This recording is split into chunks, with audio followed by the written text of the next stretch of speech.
আসসালামু আলাইকুম এভরিওয়ান, কি অবস্থা সবার? প্রতিদিনের মতো আজকেও কবুতরের খাবার দেওয়ার জন্য চলে আসলাম।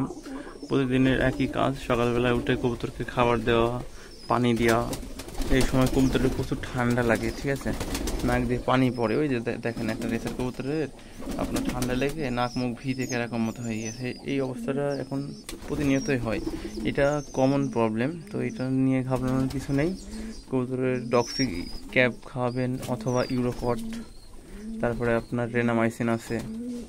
আর আপনারা চেষ্টা করবেন নাপা, প্লেন নাপা যেটা পাওয়া যায় ফার্মেসিতে, ওইটা খাওয়ানোর। ওইটা খাওয়ালে আপনার জ্বর ঠান্ডাটা একটু কমে। যেমন আজকে ধরেন নাপা, তারপর ডক্সিক্যাপ একসাথে পানির সাথে মিশিয়ে কবুতরকে খাওয়াচ্ছি। আজকে খাওয়াবো, কালকে খাওয়াবো, 4 দিন পরপর 4 দিন খাওয়াবো। তো 4 দিন খাওয়ালে আশা করা যায় যে ঠান্ডার ইয়েটা একটু কমবে। তো আজকের ভিডিওটা এই পর্যন্ত। সবাই সুস্থ থাকবেন, ভালো থাকবেন, আল্লাহ হাফেজ।